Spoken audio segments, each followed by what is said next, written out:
Hi hello friends, இன்றைக்கி ஒரு சூப்பரான ஸ்பைஸியாக ஒரு ரெசிபி பார்க்கலாம். நெல்லிக்காய் ஊறுகாய் எப்படி செய்யலான்னு பார்க்கலாம் வாங்க.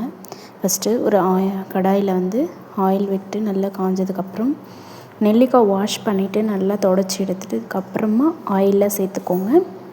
சேர்த்துட்டு நெல்லிக்காய் பார்த்திங்கன்னா நல்லா ஃப்ரை ஆகி அதோட ஸ்கின் பார்த்திங்கன்னா ஒரு பழுத்த பழம் மாதிரி ஸ்கின் மாறணும். அந்த மாதிரி இது மாதிரி நல்லா ஃப்ரை பண்ணி எடுத்து ஒரு தனியாக ஒரு பிளேட்டில் மாற்றிக்கோங்க. நல்லா டீப் ஃப்ரை பண்ணிங்கன்னா தான் நெல்லிக்காய் ரொம்ப நாள் வரும். 1 மந்த்னா கூட கெடாமல் இருக்கும். கைப்படாமல் செய்யுங்க.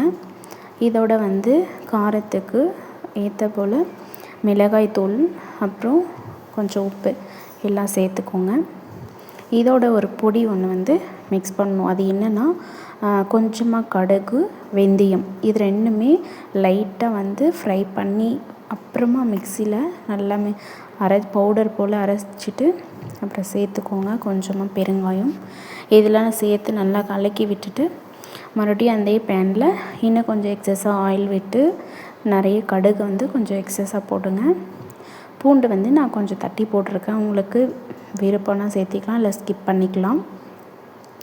நல்லா ஃப்ரை ஆனதும் அதுக்கப்புறம் இந்த நெல்லிக்காய் எடுத்து அதிலே கொட்டி நல்லா கலக்கி விட்டுருங்க.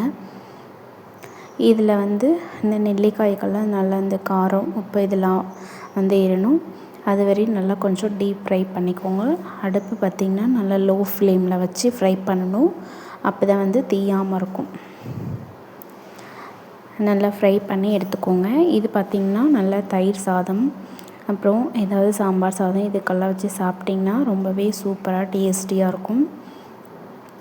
நீங்கள் இதே போல் ட்ரை பண்ணி சாப்பிட்டு பார்த்துட்டு எப்படி இருக்குன்னு சொல்லுங்கள். மறக்காமல் அப்படி சப்ஸ்கிரைப் பண்ணிக்கோங்க. தேங்க்யூ ஃபார் வாட்சிங்.